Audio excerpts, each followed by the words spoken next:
नमस्कार दोस्तों, कैसे हैं आप सब। तो हम लोगों का प्रश्न है 770 का अभाज्य गुणनखंड क्या होगा।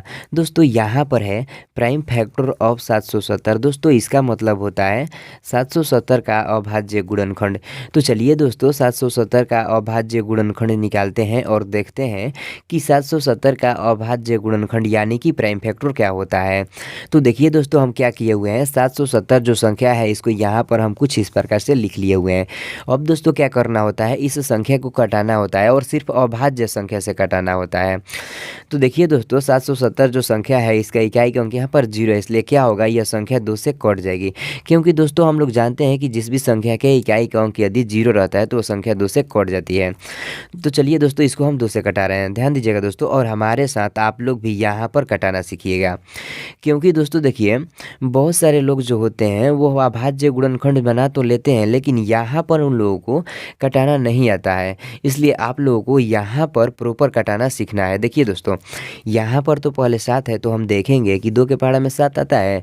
तो जैसा कि दोस्तों हम लोग जानते हैं कि 2 के पहाड़ा में 7 नहीं आता है, इसलिए अब देखेंगे कि 2 के पहाड़ा में 7 से कम कोई अंक आता है तो हाँ 6 आता है। कितने बार में, 3 बार में, क्योंकि द्वितीय 6 होता है। इसलिए दोस्तों हम क्या करेंगे, इस 7 को 6 बना देंगे। तो इस 7 को 6 बनाने के लिए क्या करना होगा, इस 7 में से इस 7 के पास 1 भेजना होगा। तो चलिए हम भेज देते हैं, ध्यान दीजिएगा यहाँ पर तो 7 था लेकिन 7 में से इधर 1 चला गया, तो यह कितना हो गया, 6 हो गया। अब क्या होगा, यह 6 जो है यह 2 से 3 बार में कट जाएगा, क्योंकि द्वितीय 6 होता है। ध्यान दीजिएगा दोस्तों, देखिए इस 7 के आगे आकर 1 लग गया, तो 1 और 7 मिलकर कितना हो गया, 17 हो गया। तो अब हम देखेंगे कि 2 के पहाड़ा में 17 आता है। तो जैसा कि हम लोग जानते हैं कि 2 के पहाड़ा में 17 नहीं आता है, 16 आता है। इसलिए क्या करेंगे, इस 17 को 16 बना देंगे। तो इस 17 को 16 बनाने के लिए क्या करना होगा, इस 17 में से इस 0 के पास 1 भेजना होगा। तो चलिए हम भेज देते हैं, ध्यान दीजिएगा यहाँ पर तो 17 था, लेकिन 17 में से जब इधर 1 चला गया तो ये कितना हो गया, 16 हो गया। अब क्या होगा, यह 16 जो है यह 2 से 8 बार में कट जाएगा, क्योंकि 2 8 16 होता है। देखिए दोस्तों इस 0 के आगे आकर 1 लग गया, तो 1 और 0 मिलकर कितना हो गया, 10 हो गया। तो अब क्या होगा, यह 10 भी इस 2 से 5 बार में कट जाएगा। ध्यान दीजिएगा दोस्तों, देखिए यहाँ पर तो 385 आ गया। तो अब हम देखेंगे क्या यह संख्या 2 से कटेगी, तो यह संख्या अब 2 से नहीं कटेगी। देखिए 385 जो संख्या है इसका इकाई का अंक यहाँ पर 5 है, इसलिए क्या होगा, यह संख्या 5 से कट जाएगी। तो चलिए इसको हम 5 से कटा देते हैं। देखिए दोस्तों यहाँ पर तो पहले 3 है, तो 3 जो है यह 5 से छोटा है, इसलिए क्या करेंगे, इस 8 को भी ले लेंगे। तो 3 और 8 मिलकर कितना हो जा रहा है, 38 हो जा रहा है। तो अब हम देखेंगे कि 5 के पहाड़ा में 38 आता है। तो जैसा कि हम लोग जानते हैं कि 5 के पहाड़ा में 38 नहीं आता है, लेकिन 35 आता है। इसलिए क्या करेंगे, इस 38 को 35 बना देंगे।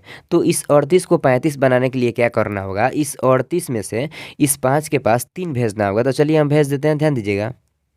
देखिए दोस्तों यहाँ पर तो 38 था, लेकिन 38 में से इस 5 के पास 3 चला गया, तो यह कितना हो गया, 35 न हो गया।